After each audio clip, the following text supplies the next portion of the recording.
नमस्कार। इस वक्त हम मौजूद हैं जिला सत्र न्यायालय संत कबीर नगर में और हमारे साथ मौजूद हैं मालती चौहान के वकील अमित उपाध्याय जी।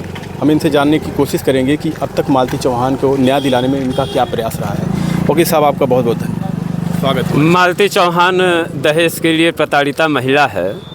दहेज लोभी दरिंदों के द्वारा दहेज की मांग पूरी न हो पाने पर जैसा दीपचंद चौहान जी का कथन है उसकी निर्मम हत्या कर दी गई और साक्ष्य के साथ भी छेड़छाड़ करने की कोशिश की गई।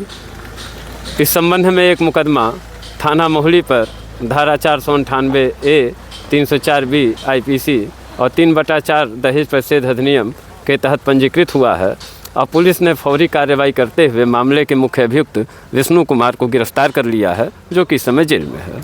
आपका कहना है कि DP एक्ट उनके ऊपर लगाया है, जबकि लोगों का कहना है कि विष्णु राज ने ऐसा नहीं किया। कभी उन्होंने और उनके परिवार वालों से हमने बात किया तो उन्होंने कहा कभी भी ऐसी बात नहीं हुई कि उनसे मांगा गया हो, कोई पैसा उनसे मांगा गया हो या गाड़ी या कुछ भी उनसे मांगा गया हो। दहेज संबंधी जो भी अपराध होते हैं वो घरेलू प्रकृति के होते हैं और घर की चार दीवारी में के अंदर अपराध ये होते हैं। ऐसे में ज़रूरी नहीं है कि घर के बाहरी लोगों को इस बारे में बहुत ज़्यादा जानकारी हो। निश्चित तौर पर मालती चौहान के साथ अगर डिमांड ऑफ डाउरी का केस था तो इस विषय में सबसे अच्छी जानकारी दीपचंद चौहान और उनके परिवार वाले ही दे सकते हैं। बाकी यह आवश्यक नहीं है कि मालती चौहान के मायके पक्ष के अलावा के लोगों को इस बात की जानकारी हो। देखिए सर, लोगों का कहना है कि काफ़ी पैसे कमाते थे यूट्यूब से विष्णु राज जी, और उनकी आपको पता है कि उनकी शादी कैसे हुई थी? बकौल दीपचंद चौहान ने जैसा कि बताया हुआ है कि उन लोगों की शादी जिस तरीके से हिंदू धर्म और रीति रिवाज के अनुसार होती है उसी तरीके से हुई थी। लेकिन उनके विष्णु राज के पिता का साफ कहना है कि इनकी शादी लव मैरिज हुई थी। लव मैरिज, ये लोग अपनी मर्जी से शादी किए थे। लोग किसी की सहमति नहीं थी, ना तो मालती चौहान के परिवार से सहमति थी और ना विष्णु राज के परिवार से सहमति थी। तो इसका मतलब लगता है कौन झूठ बोल रहा है इसमें? विष्णु कुमार बतौर मुख्य अभियुक्त जेल में है। अगर उनके पिता अथवा कोई व्यक्ति इस बारे में कोई इस तरीके का कथन करता है तो निश्चित तौर पर वह विष्णु कुमार का बचाव करने के लिए करता है और वह अविश्वसनीय है, उस पर विश्वास नहीं किया जा सकता है। यानी जो मालती चौहान के पिता कह रहे हैं DP एक्ट जो लगवाया उनके ऊपर दहेज प्रथा का, ये सत्य है? इस विषय में केवल जो दीपचंद चौहान की शिकायत है, अभी तक का जहां तक मेरी जानकारी है उसकी शिकायत पूरी तौर पर सत्य पाई गई है। FIR के मुताबिक ही मामले में पुलिस इन्वेस्टिगेशन हो रहा है। विष्णु चौहान इस समय जेल में है। निश्चित तौर पर दीपचंद चौहान जी के द्वारा जो आरोप लगाया गया है अभी तक का सही है। आपको मालूम होना चाहिए ये जो मामला चल रहा है 1 महीने से चल रहा था। विष्णु राज राधिका और इनके कहने पे, मालती चौहान के कहने पे अर्जुन से शादी करवाए थे। इनका कहना था कि हम अर्जुन से प्यार करते हैं और इन्हीं के साथ रहेंगे, अगर नहीं रहेंगे तो हम अपनी जान दे देंगे। तो ये विष्णु राज का कहना है कि हम आज ही जाके इनकी शादी उनके साथ करवाए थे। इस मामले में विष्णु कुमार से शादी होने के अलावा मालती चौहान के किरदार में किसी और की एंट्री, यह टोटल मामला फैब्रिकेटेड है।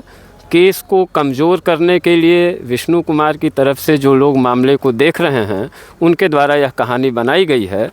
कोई भी इस तरीके की बात श्री दीपचंद चौहान जो कि मालती चौहान के पिता हैं ऐसी ना तो कही गई है और ना तो अभी तक का संज्ञान में लाई गई है।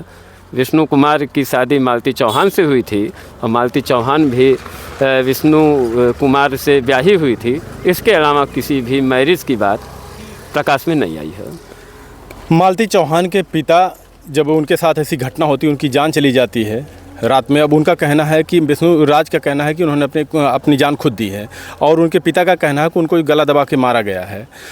तो इनके खिलाफ FIR होता है विष्णु राज के, सिर्फ विष्णु राज के खिलाफ। कुछ दिन बाद 3 लोगों का नाम और ऐड करते हैं। ऐसा क्यों इन्होंने किया? बिल्कुल मुनासिब है ऐसा होना, क्योंकि वह मृतका दीपचंद चौहान की बेटी थी और जब किसी भी पिता के साथ इस तरीके की घटना संज्ञान में आती है, जिसकी बेटी के साथ ऐसी दुखद घटना हो जाए, तो निश्चित तौर पर ज़रूरी नहीं है कि इनिशियल स्टेज पर वह सारी बातों को बता पावे।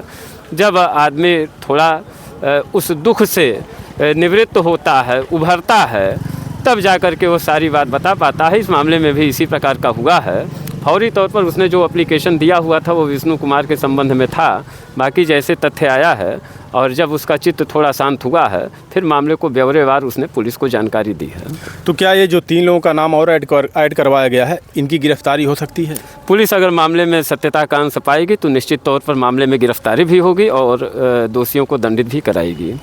उसी मामले को लेके देखिए, इस मामले में तो शायद आपको पता नहीं होगा, उनके पिता और एक गोरखपुरिया बहूजी और ये इनका नाम वो है एक और, उसमें राधाराज और गोलू, ये लोग सब लोग, और पुलिस का कहना है सुनियोजित तरीके से लोग थाने में आके हंगामा किए थे। क्या इस मामले को आपको अवगत कराया गया था उस समय? मुझे इस बारे में कोई जानकारी नहीं है और कानून को हाथ में लेने की अनुमति किसी भी प्रकार से कोई भी नहीं दे सकता है और मामले में जो भी तथ्य होगा पुलिस उचित कार्रवाई करेगी, ऐसा मेरा पूर्ण विश्वास है। नहीं, अगर न्याय आपको न्याय के लिए लड़ना है तो आप उनके एडवोकेट हैं, वकील हैं आप उनके, तो आपको तो अवगत कराना चाहिए था कि हम इस जगह जा रहे हैं, आप उनका केस देख रहे हैं, तो उनको बताना चाहिए था कि नहीं बताना चाहिए था? हाँ, लेकिन मुझे इस संबंध में ना तो कोई सूचना दी गई है और ना तो अभी तक का मुझे इस बारे में कोई जानकारी ही है। अभी उन लोगों के ऊपर 9 धाराएँ लगी हुई हैं, क्या हो सकता है उनमें? पुलिस तफ्तीश में जो तथ्य सामने आएंगे उस हिसाब से पुलिस अग्रेतर कार्रवाई करेगी। अगर वो दोषी पाए जाएंगे तो उनके खिलाफ आरोप पत्र आएगा, मामला विचाराधीन होगा, तदोपरांत माननीय न्यायालय जैसा उचित समझेगी वैसी कार्रवाई अमल में लाई। गोलू राज को तो तुरंत गिरफ्तार कर लिए। अब उनके पिता का कहना है कि जैसे जिस तत्परता से पुलिस गोलू राज को गिरफ्तार करती है, तो अभी इनको जो तीनों का नाम हम दिए हैं, इनको क्यों नहीं गिरफ्तार किया? जनपद की न्यायप्रिय पुलिस मामले का अन्वेषण कर रही है और मुझे पूरा विश्वास है अगर अन्य लोगों जो नेम्ड अभियुक्त हैं अगर उनको दोषी पाएगी निश्चित तौर पर गिरफ्तार करेगी और कानून पर पूरा भरोसा है और मुझे पूरी उम्मीद है कि सभी लोग ज़िले की पुलिस पर, न्यायालय पर सभी का भरोसा है और कानून अपना काम करेगा। आपको नहीं लगता कि देखिए, कोर्ट भी कहता है कि 10 में से तकरीबन 8 जो DP एक्ट लगाए जाते हैं ये सिर्फ केस को मजबूत करने के लगाए जाते हैं, इसमें कोई सत्यता नहीं होती, ये बात सही है? नहीं, इस संबंध में इस तरीके की बात नहीं कही जा सकती है क्योंकि प्रथम सूचना रिपोर्ट के अवलोकन से ही अगर देखेंगे तो आफ्टर मैरिज से शुरू से ही उसके साथ मालती चौहान के साथ क्रूएल्टी बरती गई है और तरह तरह से उसको हरेस किया गया है।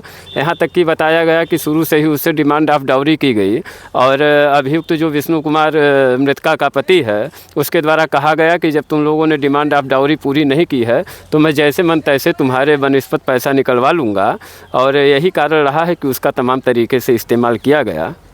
जी, मालती चौहान के नाम 4 चक्के की गाड़ी होती है स्विफ्ट, उनके लाखों का गहना विष्णुराज ने बनवा के देते हैं, उनके नाम एक बुलेट खरीदे हैं अभी 2-4 महीने पहले, उनके नाम देते हैं। इस पर लोगों को संदेश हो रहा है जो पति अपने पत्नी के लिए इतना सब कुछ देता है वो कैसे एक पिता से, इनके मालती के पिता से कैसे 2 लाख 2.5 लाख रुपए के लिए उनकी जान ले सकता है?